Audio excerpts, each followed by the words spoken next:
midfield, the formation came with two central midfielders, but I won't advise to play two central midfielders. I will advise to use one defensive midfielder. So that is why I'll be using one defensive. That's why I'll be using one defensive midfielder, so and one central midfielder because I will advise it to.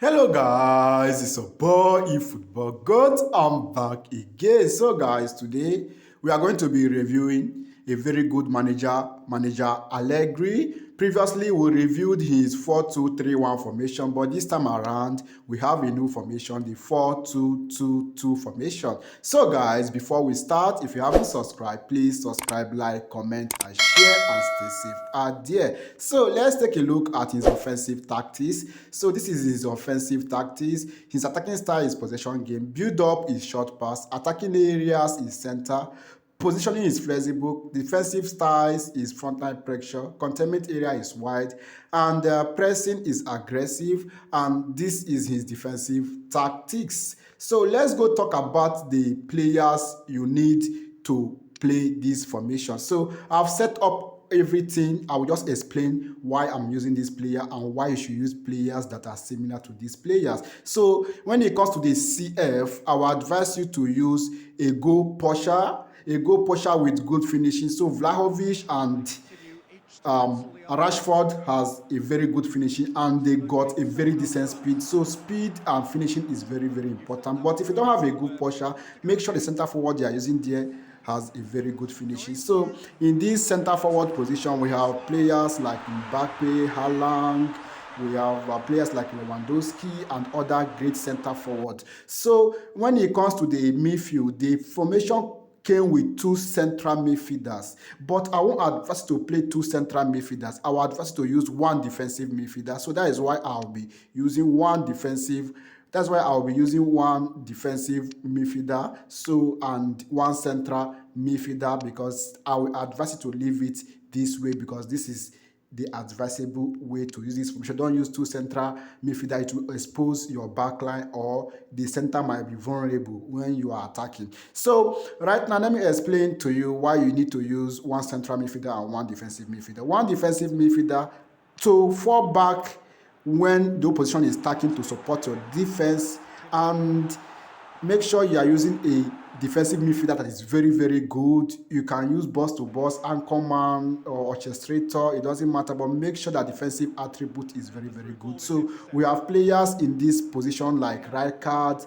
We have players like a very good defensive player like Beckenbauer is even good in this position. We have Locatelli, we have players like Partey, we have players like Rodri, we have players like Busquets, and many other great defensive midfielders. Just make sure that defensive awareness, ball winning, and aggression is decent. So in the central midfield position, you have to use a player that is offensively very good. So if the player is both offensively and defensively good, that is an added advantage. So Iniesta is good mostly offensively. So make sure the player is good with passing, dribbling, and good in tight possession. So in this central midfield position, we have players like Kante, we have players like Kroos, Modric, and other great players like Mavinga, like Gavi. So we have other players like Gerrard, Lampard, and other great central midfielder with good passing. So that is very, very highly recommended. Good passing, you need to have good passing. Same applies to your defensive midfielder, you need to have good passing. That passing is very important. And when it comes to the right wing forward and left wing forward, the first thing you look at, make sure these players that are there have a very good speed, a very good passing, and a very good finishing. Is very, very important because when they have the speed, they can counter, and when they have the passing, they can distribute the pass to your center forward to score. And when they find themselves in the position to score, if they have good finishing, they will finish. So make sure the left wing forward you are using is very, very, very good. In this left wing forward, we have players that can play there like Nedved, we have players like Ronaldo, we have players like Ansu Fati, we have other great players like Sadio Mane that can play in this position. While in this right wing forward, we have players that can play in this position like Sancho, we have players that can play in this position like Ziyech of Chelsea.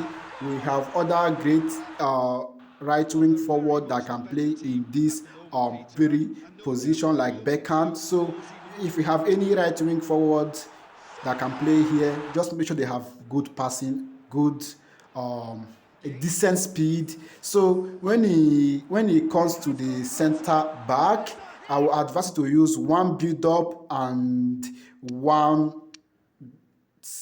build up and one destroyer. So delete is a build up and Puyol is a destroyer. That is the best combination. But one thing you should pay attention is make sure the defenders are using the defensive awareness is very, very good.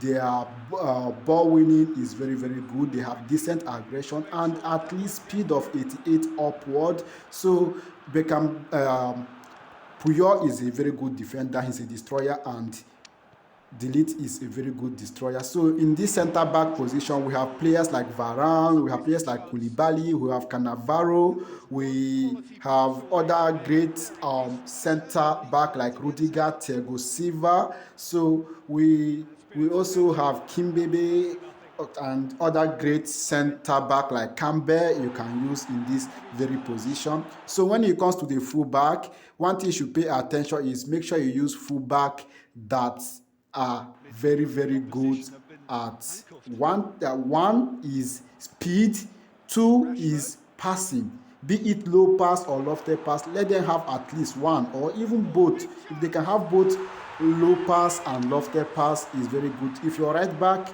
is very fast, that means they can go forward to support attack, and when the opponent is trying to attack or when they lose the ball, they can fall back easily to recover the ball. The same applies to your left back. When they attack with the ball with the speed, they can push attack, and when they lose it with the speed, they can recover back easily. So make sure they have good speed and good passing is highly, highly recommended. And one thing you should pay attention when it comes to using players from your center forward down to your center back is stamina. Make sure you use players with decent stamina, players that don't run out of stamina. So maybe players with at least 88 stamina or 85 stamina upward, but I would advise your center forward to have a good stamina of 90 upward, and the rest from your midfield to your center back to have at least 88 upward is highly, highly recommended. So when it comes to the goalkeeper, I would advise to use the offensive or defensive goalkeeper. It doesn't matter. Just make sure that goalkeeping reach, goalkeeping reflexes, goalkeeping catch, goalkeeping jump is at least 95 upward, especially the goalkeeping catch, reflexes and reach 95 upward. For the goalkeeping jump, anything from 90 is okay. So that is my advice for you. And when it comes to the bench, in the bench I just put in one goalkeeper, one super sub, I put in one center midfielder, one defensive midfielder, one right and one left midfielder, and one center back, just in case in any of these positions I have players that can play there except left back and right back. So but what I did is I put in Beckenbauer, who can play as a right back. So if in case any of them is injured, I can bring in Beckenbauer, or if I want to just sub, I can bring in Beckenbauer, who can play as a right back. So but make sure your fullbacks has a very good stamina to play up to 90 minutes. So guys, that is it on this formation. I hope you find this video helpful and useful. See you guys in my next video. Peace out.